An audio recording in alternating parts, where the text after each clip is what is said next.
Bienvenidos a un episodio más de Pasión por el Talento de ERIAC Capital Humano.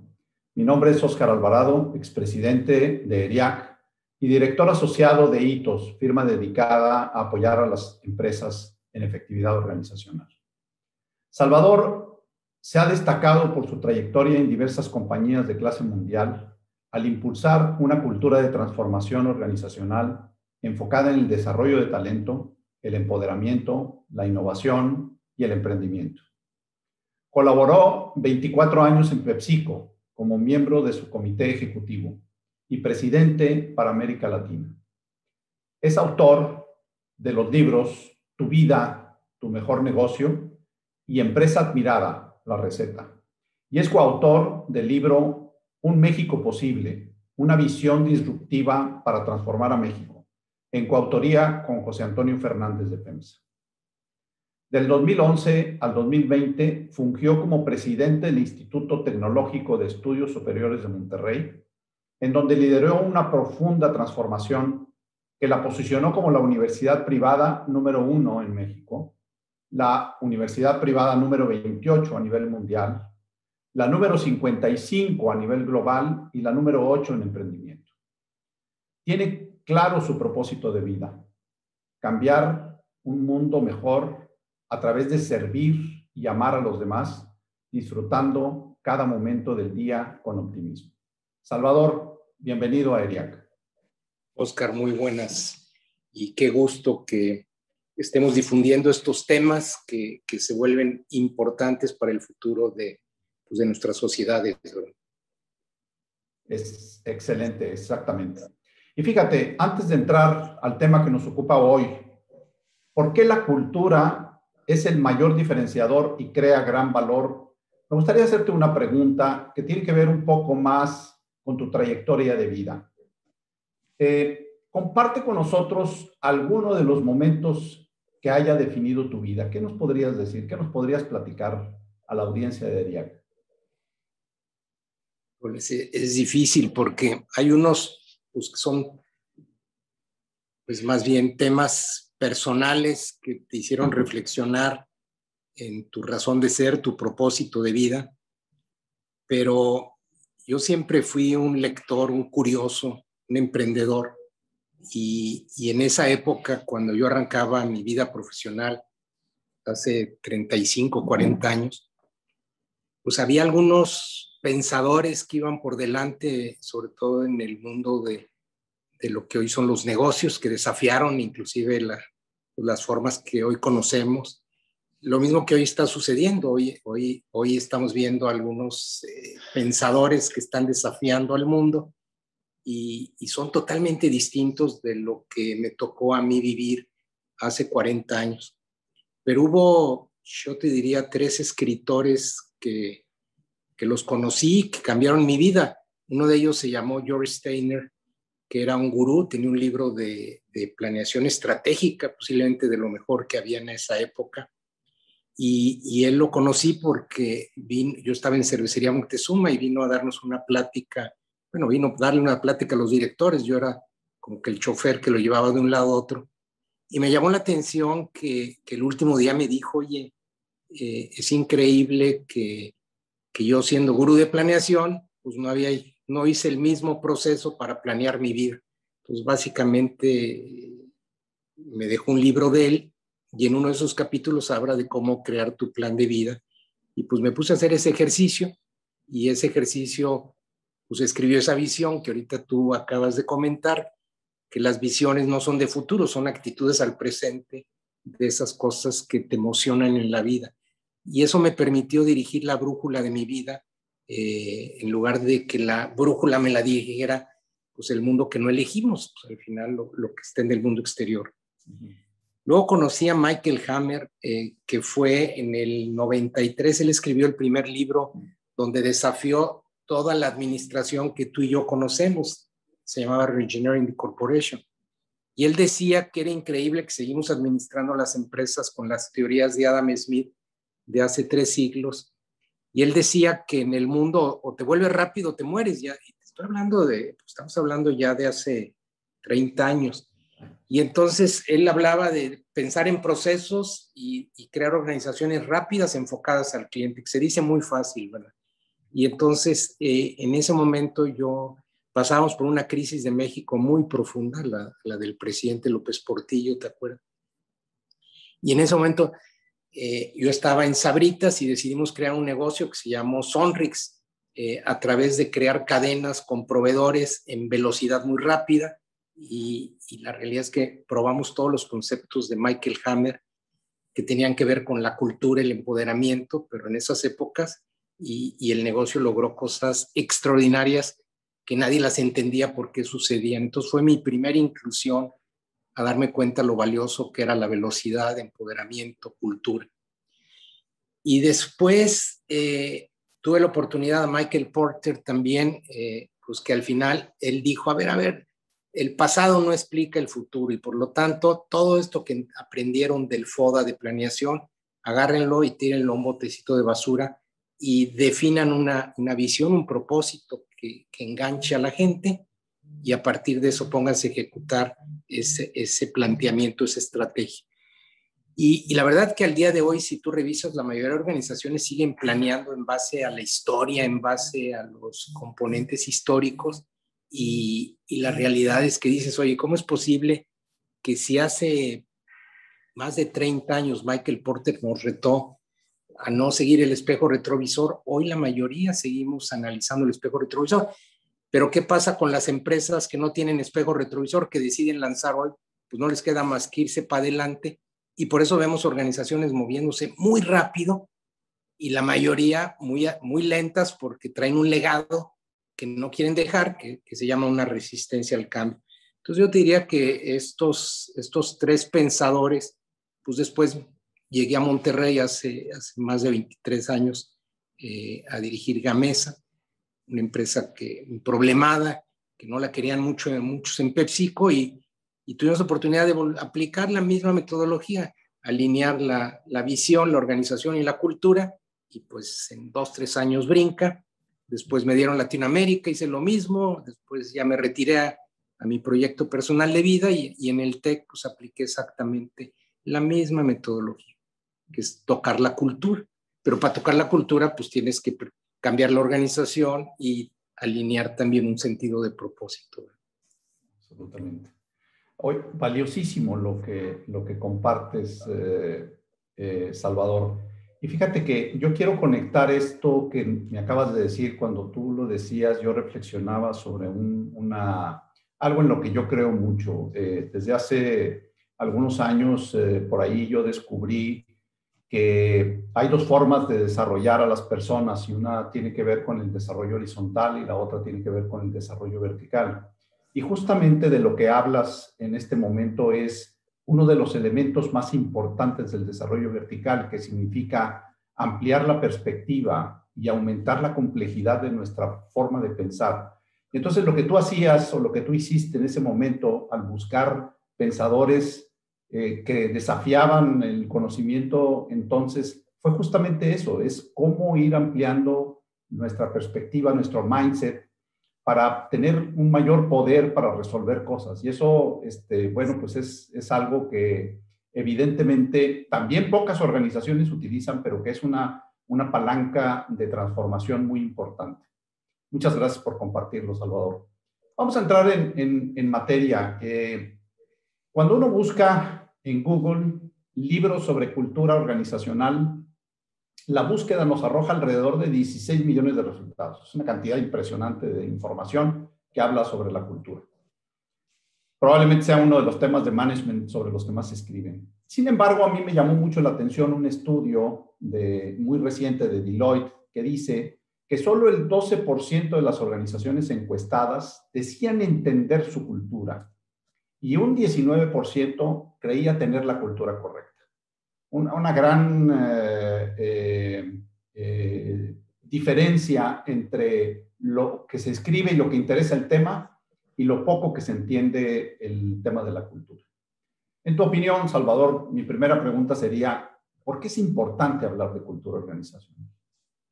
Mira, el primer tema es que hoy, si no eres rápido y no ves al cliente como tu razón de ser, donde todos nos desbordamos a superar expectativas, si no te mueves en esa dirección, alguien lo va a hacer y te va a sacar del mercado. Y no puedes tú hacerlo. El mundo, al final, recordemos, pues es un mundo jerárquico, es un mundo en donde desde, si revisas la historia de la humanidad, pues siempre había el que te daba las órdenes, el que tomaba el riesgo, el castigo si fallabas. Entonces, hoy las organizaciones así siguen. La realidad es que estamos llenas de empleados, no de gente que toma riesgo. Y el líder al final sigue pensando que él es el jefe y no se ha atrevido a cambiarle el mensaje de decir, no, espérenme, el verdadero jefe es el cliente y si no respondemos muy rápidamente, pues nos vamos a morir. El tema es que se dice muy fácil cambiar esa cultura, pero arranca con el líder y el líder nunca le han dicho, el líder pues ha visto históricamente sus abuelos, sus padres, todos pues que llegaron al puesto y son jefes y la gente se acerca a decirle, jefe, ¿qué hago? Y bueno, pues lo estamos viendo inclusive a niveles gobiernos, estos líderes que al final pues no involucran, no generan contexto, no humanizan las organizaciones y entonces tocar esa cultura. Otro de los temas también es que nadie se da cuenta que eso crea valor, los intangibles que eran un valor enorme y hoy la gente se enoja porque hay empresas que valen muchísimo dinero que no está reflejado en los balances, en los activos, pero es la cultura, es esa capacidad de innovar, de crear, de empoderar, que hace que la gente diga, yo quiero ser primero parte de una organización con propósito y después creas organizaciones muy rápidas, empoderadas, ¿verdad? Correcto. Fíjate que me gustaría seguir profundizando en el tema del liderazgo, que es un factor muy relevante en la ecuación de la cultura, ya sea para mantenerla o transformarla. Y ahorita hablabas de algunos casos de organizaciones muy exitosas, pero también tenemos ejemplos de organizaciones que han sufrido tremendamente por sus culturas organizacionales. Y tenemos por ahí casos muy sonados y muy recientes como el de Volkswagen, que falseó información sobre sus emisiones, o casos como el de Uber, donde había una cultura de acoso importante, o muchos de los negocios que estuvieron involucrados en la crisis financiera del 2008 por el problema de la subprime. Y todo eso tiene un costo muy importante. Y sin duda, el factor diferenciador entre los ejemplos que acabas de poner de empresas exitosas y de estas empresas que han sufrido tremendamente con su cultura, el factor diferenciador más importante quizás sea el liderazgo. ¿Cómo juega el liderazgo en la conformación de la cultura de las organizaciones? Mira, el tema es lo que yo te digo, nosotros venimos de liderazgos jerárquicos y esa es la expectativa de todos, que el líder decida, que el líder tome las decisiones y es el error más fundamental, porque lo que un líder tiene que ayudarte a encontrar un sueño, una aspiración, algo que dé propósito, al final es el coordinador de un equipo, pero si ese equipo no ve un sentido de propósito, entonces el definir un sentido de propósito, en dónde te focalizas, qué eres, es posiblemente el primer paso indiscutible que debe tener un líder. Y tú analízalo, suena muy fácil, pero hazle una pregunta tú a los 10, 20, 100 empleados de cualquier empresa, ¿cuál es su propósito de su empresa? Y pónganlo en un papelito. Yo lo he hecho en las grandes compañías, no voy a decir nombres, y recibes 10 respuestas diferentes del primer nivel. Ahora, si te vas bajando, entonces, ¿cómo vas a alinear una organización en donde todo mundo camina en dirección diferente? Y nadie se da cuenta el valor de crear un sentido de propósito. Yo recuerdo el de Disney hace muchísimos años, hacer feliz a la gente. 5 palabras. Pues, ¿quién no quiere ser parte de eso? Pero al mismo tiempo te dice en dónde te puedes meter y en dónde no te debes de meter. El otro rol del líder, que poco lo hacen, es retar los dogmas y costumbres. Es decir, el líder debe decir, todo lo que hoy hacemos se puede retar y es rol de ustedes cambiarlo, proponerlo. ¿Y cuántas veces escuchas eso? En realidad, pues, el líder muchas veces es el de mayor resistencia al cambio y siente que si empieza a retar dogmas y todo el mundo lo hace, se le va a salir de control la organización. Entonces, pues hay que cuestionarnos todo lo que hacemos y que nos hizo llegar hasta aquí. El tercero es un líder crea una organización que aprende. ¿Qué significa esto? Todas las organizaciones, si hoy las evaluamos, si están preparadas para el futuro, todas reprueban. Es decir, analicémonos individualmente, oye, ¿dónde están las capacidades que yo necesito para un futuro incierto que no se ha inventado? Pues todos andamos débiles porque pues, nos premiaron por el pasado. Entonces, aprender de otras industrias, de las que no son clientes nuestros. Casi todas las empresas tienen el 80-20. 80% de nuestra venta la da una minoría de clientes. Y la mayoría de clientes que no son usuarios nuestros ni que ven nuestra industria son la fuente de inspiración nuestra. Pero ¿qué hacemos nosotros? Segmentamos el mercado, decimos, no, yo soy líder, ¿pero de qué? De un pedacito chiquito. ¿Y por qué no creas un mercado diferente? ¿Por qué no lo amplías? Mucha gente te dice, oye, pues es que tengo 3, 4 millones de clientes. Pues sí, nomás que hay 8,000 millones en el planeta. Entonces, cuando lo ves en esa perspectiva, pues se amplían tus horizontes y sobre todo se te quita esa arrogancia de sentirte que eres maravilloso. México, pues seguimos hablando de México, pero México no llega a ser el 2%, es menos del 1,5% de la economía mundial. Entonces, si lo vieras desde esa perspectiva, pues el mundo es enorme lo que te queda. Y el último, que es el tema, Oscar, que estamos tratando, el líder es el creador y guardián de la cultura, sobre todo una cultura de apertura, de libertad, de colaboración, de flexibilidad. Y quien no viva los valores una vez definidos, porque esto se puede medir, no debe pertenecer a ese grupo. Es un grupo que tiene sueños, que puede retar al sistema, que tiene un líder que promueve esto, que tiene una organización rápida por procesos, y el líder está cuidando que la cultura.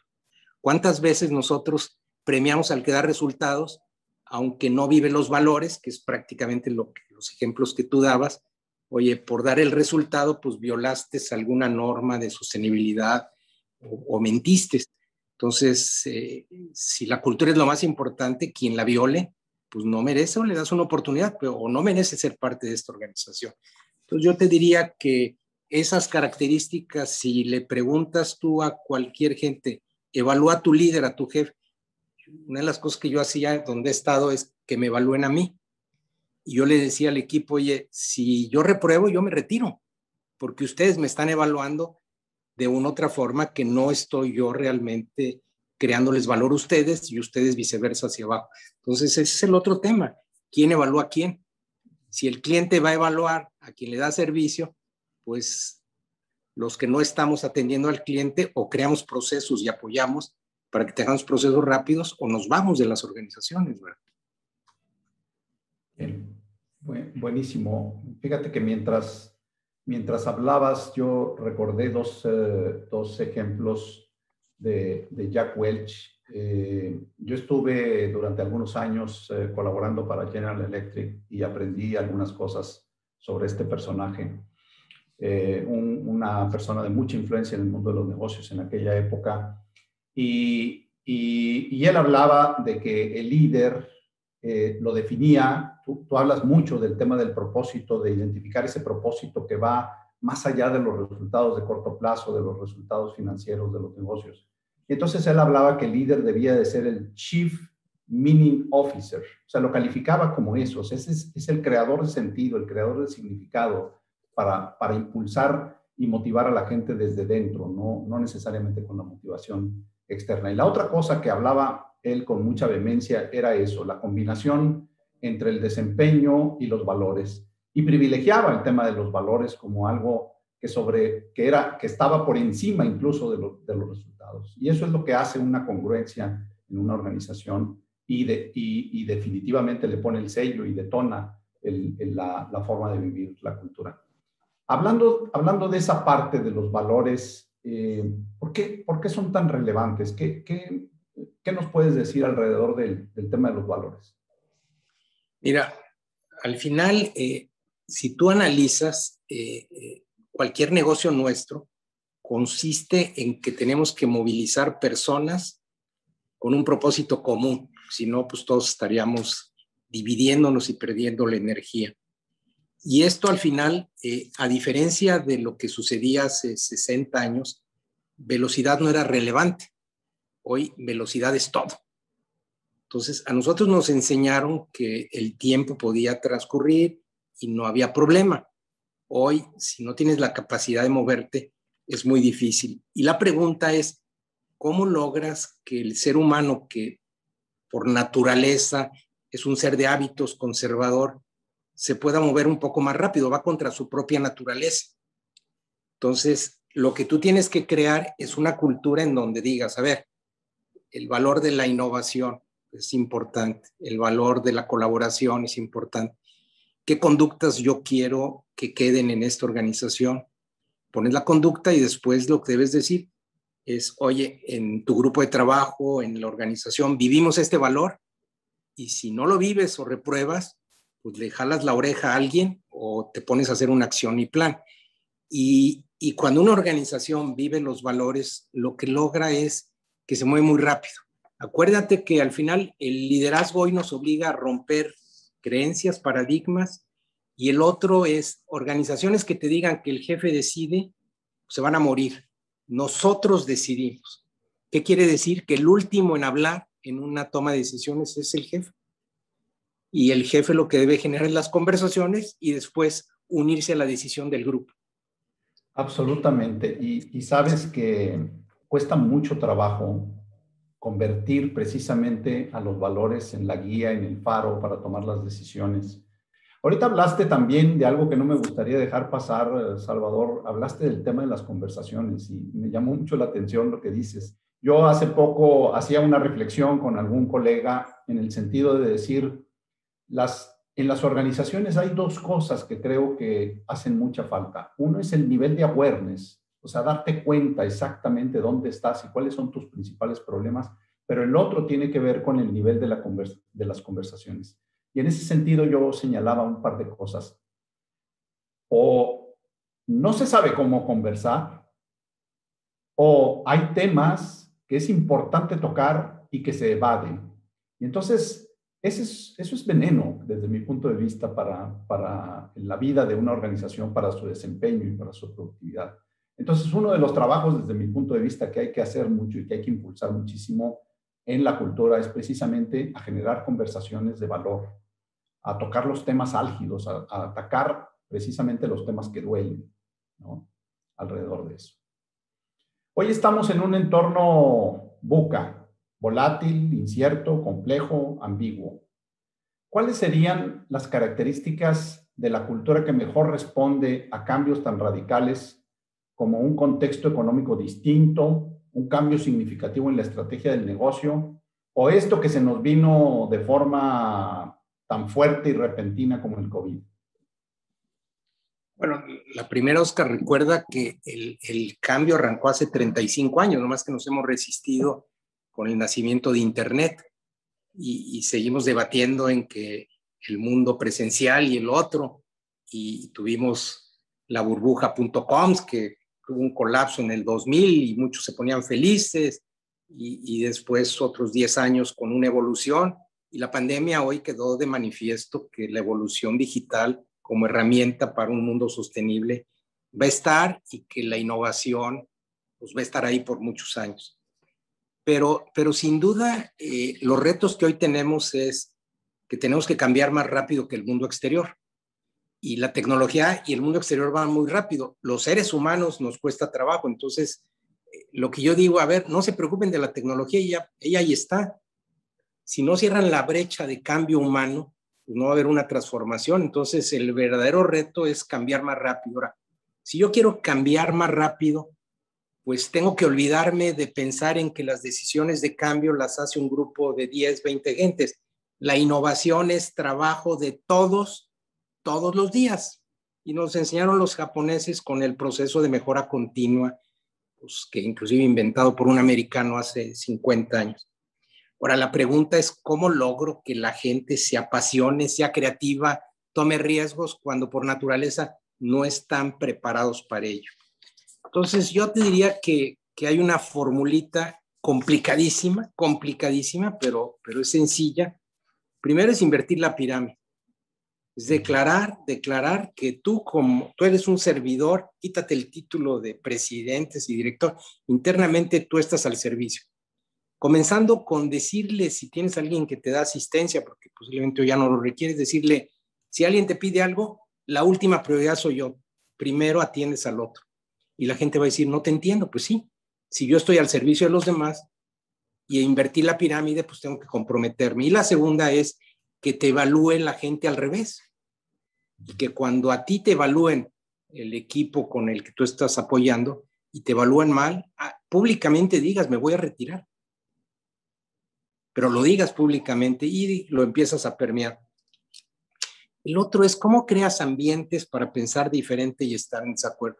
Y la gente a veces no logra entender cuando dices, oye, vamos a tocar los espacios físicos, nadie tiene oficinas, todas las mismas sillas. La gente dice, ay, pues no es tan importante. Sí es importante porque creas el ambiente para que no haya diferencias de, pues yo soy director, tú eres tal, porque la gente se inhibe. Entonces, llegando a la organización, todos deben ser iguales, todos deben de retar, porque no hay un pensamiento. Imagínate a alguien que está atendiendo un pequeñito proceso, pues sabe más de ese proceso y de los problemas, porque atiende al cliente, que lo que sabe un directivo. Entonces, tienes que crear esos ambientes para pensar diferente y estar en desacuerdo.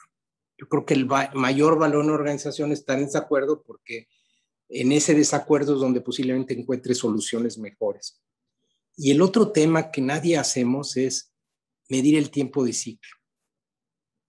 Yo les digo, cuiden cualquier proceso, si un proceso de autorización de algo se lleva 3 días, córtenlo a 20 minutos. Y eso te obliga a pensar en línea y eso te va a reducir los costos dramáticamente. Todo el mundo siempre piensa, hay que bajar gastos. Yo digo, no, enfóquense en bajar el tiempo de ciclo, porque al bajar gastos puedes tocar procesos de alto valor para un cliente. Pero si tú reduces tiempos de ciclo desde la perspectiva del cliente, nunca te vas a equivocar.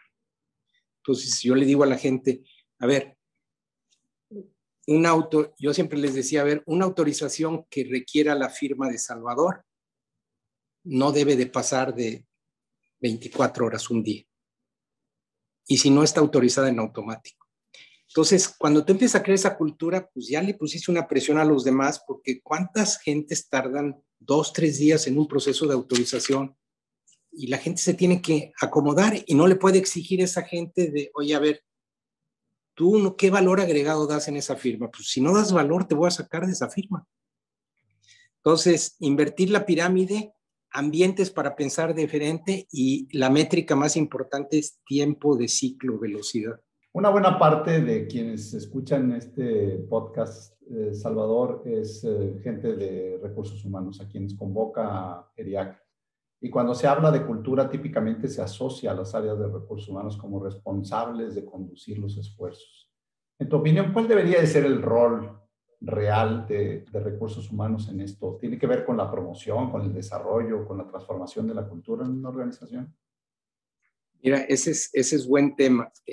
Lo que yo te digo, las organizaciones seguimos todavía como Adam Smith fragmentándolas, que el área de producción, que el área de ventas, que el área de cultura o talento. El primer rol es quítenle esos roles de nombres de recursos humanos. Suena muy viendo al humano más como un ente lo utilizo, ¿verdad? Más que el tema de la cultura. Entonces, yo creo que el rol primero es adueñarse de la organización para mover la cultura, que la mueva rápido. Entonces, cambien el nombre a decir, pues somos una organización que crea experiencias para hacer rápido, experiencias para enfocarnos en el cliente. Es decir, no puede ser un área que se restrinja a decir, yo veo la nómina, el seguro, esto. Tiene que ser alguien que vea toda la cultura. Y la otra son los guardianes de la cultura. Si la cultura es lo más valioso, pues, y me parece también que aquí también la oportunidad enorme para ERIAC. ERIAC, pues si tú le preguntas a la gente qué significa ERIAC, pues posiblemente tuvo un significado sus letras. Pero hoy pueden poner ustedes, imagínate que dijeras ERIAC, guardianes de la cultura. Algo que en la primera expresión te emocione y entonces, ¿cuánta gente de todas las áreas del conocimiento quisieran estar entendiendo cómo ser guardianes de la cultura, cómo crear una cultura.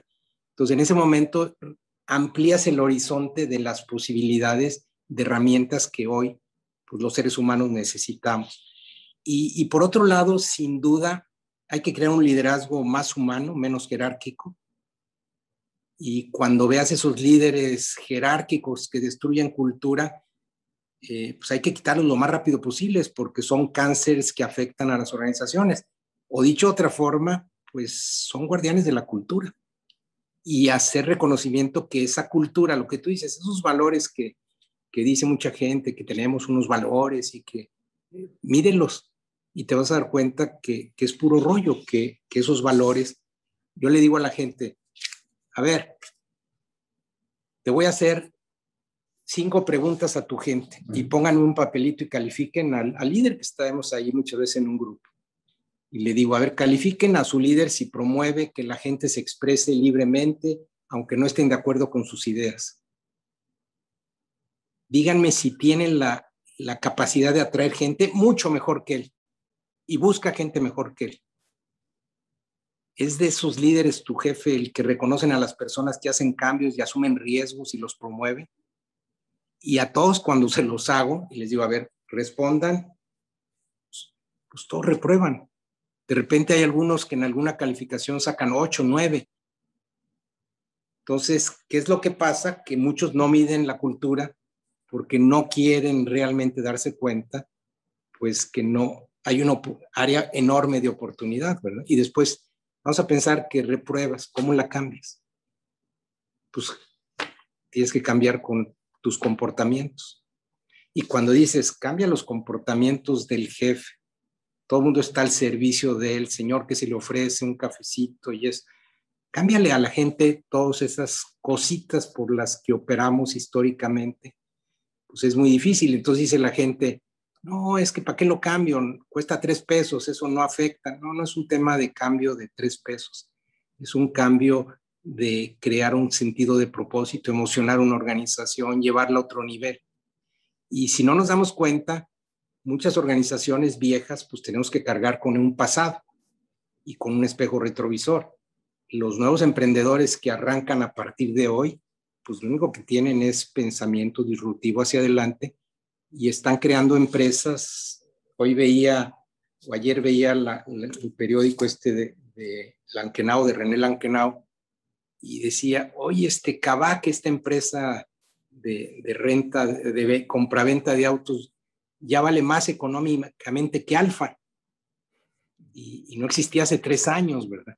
Y pues sí, la gente se enoja y dice, ¿cómo es posible que algo que es etéreo, que no se toca, contra organizaciones que llevan, no sé, 50, 60 años? Pues sí, nos podrá dar mucho coraje, pero es tener organizaciones que tienen sentido de propósito, que son simples, que ven al mundo diferente, que rompen fronteras. Nos estamos acercando al final de la charla, Salvador. Hace rato hablabas mucho de las personas y creo que has dado algo de información y has dado algunas respuestas y comentarios interesantes acerca de esto, pero ¿qué más habría que hacer para sumar a las personas, para que se sumen a la cultura o para que ayuden en su proceso de adaptación y de transformación? Sí, mira, lo más sencillo es, pues primero, sentarse a definir un sentido de propósito de lo que hacemos. Y eso es un reto enorme porque lo más probable es que después que lo escribas va a haber muchas actividades que vas a tener que quitar, muchas cosas que haces que tienes que vender o deshacerte de activos. Entonces, mucha gente no le gusta crear este sentido de propósito porque implica elegir y el elegir implica quitarte muchos distractores porque el tiempo requiere focalizar. El otro tema que es importante es escribir, no los valores, porque todo el mundo los escribe, innovación, colaboración, integridad. A ver, ¿qué conducta es la que yo quisiera? Pon 3 conductas. Imagínate que tienes 5 valores y 3 conductas. Son 15 conductas. Evalúala. Pues hoy por tecnología, pues la pones y haces agrupamientos para mantenerlo anónimo de 7, 8. Entonces tú puedes decir, mira, esta persona no está viviendo en este grupo la cultura, porque el otro tema es una mentira que una organización tiene cultura, la definen muchos líderes. Entonces, la primera vez que yo recuerdo que lo evaluamos en el TEC, pues la realidad es que no hay un TEC. De repente en Guadalajara, en Monterrey, en todos lados eran comportamientos y los promedios no sirven para nada, porque decías, a ver, aquí hay una calificación media, pero este grupo tiene una calificación enorme y es la misma organización. Y atrás hay una persona. Entonces empieza a reconocer a esos líderes que hacen toda diferencia y los demás calladitos en corto en sus procesos de evaluación. Yo lo que digo también en los procesos de evaluación cada año que defines unos objetivos, 50% ponlo al tema de cultura y personal y desarrollo de talento. Entonces, cuando alguien dice, no está ahí metido, no, mínimo el 50%. Entonces, también mandas un mensaje de, a ver, esto es importante. No es nomás obtener tus resultados, sino cómo construyes cultura, talento, desarrollos. Entonces, es bastante más fácil, Oscar, de lo que parece. Lo que pasa es que implica cambiar la forma de los líderes, de los jefes. Y el otro tema también, que es el reto para ERIAC, es pues la gente que hoy tenemos en las áreas de recursos humanos fue preparada para otro mundo viejo.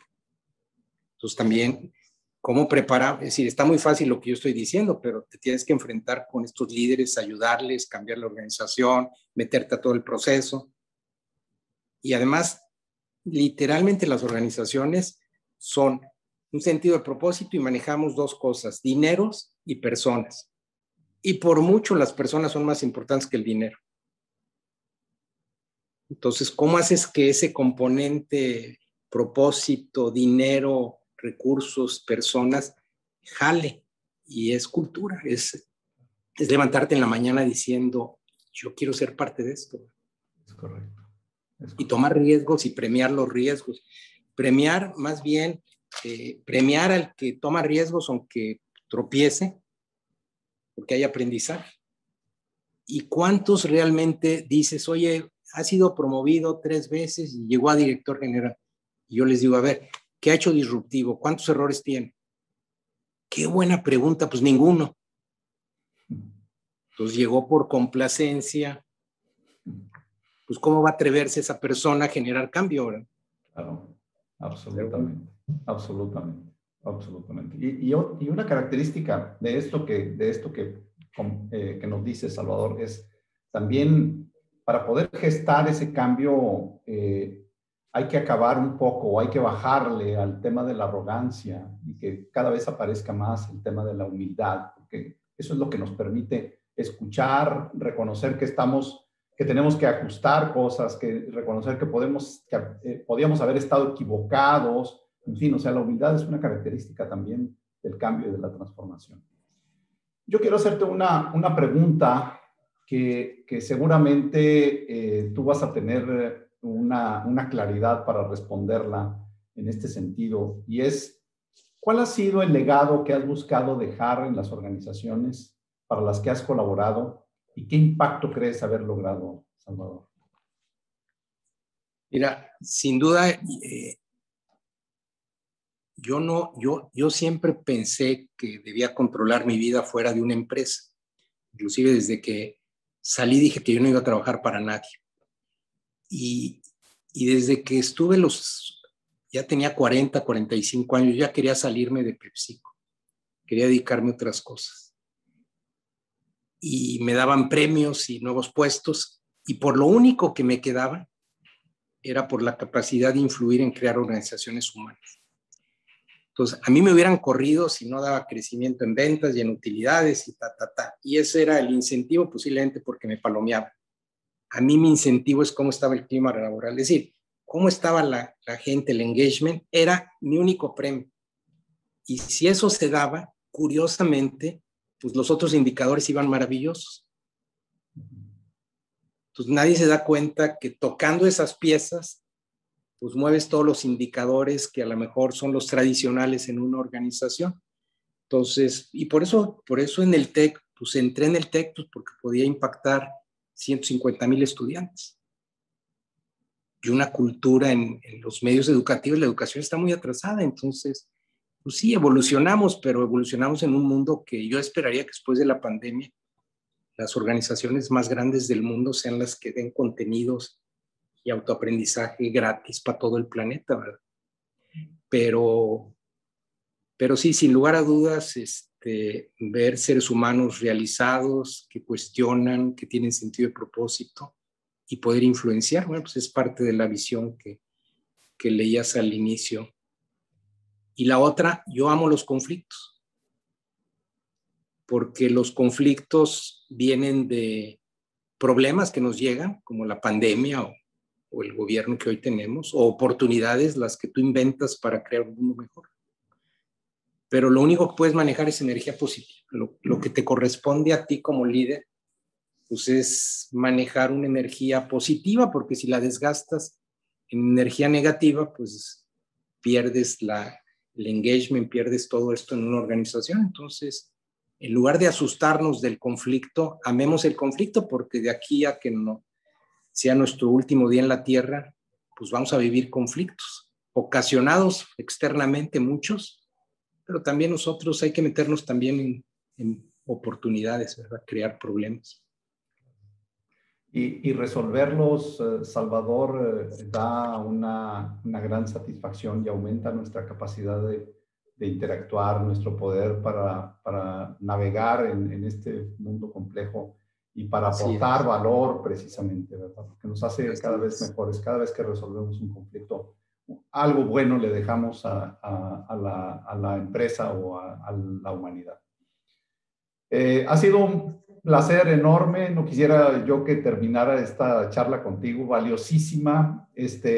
Yo tomo también que mucho de lo que dices, mucho de la forma en la que piensas son temas que tienen que ver con la gente, que tienen que ver con las personas y la profesión de recursos humanos, que ya sé que no te gusta tanto que le diga recursos humanos. Talento, cultura, mira, talento y cultura, y todos los profesionales de talento y cultura, pues eso es justamente acerca de las cosas que tenemos que tener cuidado. Entonces, es fascinante haber tenido esta charla contigo, Salvador. Te agradecemos mucho. No, pues gracias, Oscar, y gracias, ERIAC, por esta estupenda idea. Valísimo. Y una cosa que me faltaba. Prometiste ser disruptivo y sin duda lo has sido. Muchas gracias por tus ideas. Gracias. No, pues gracias, Oscar. Hasta luego.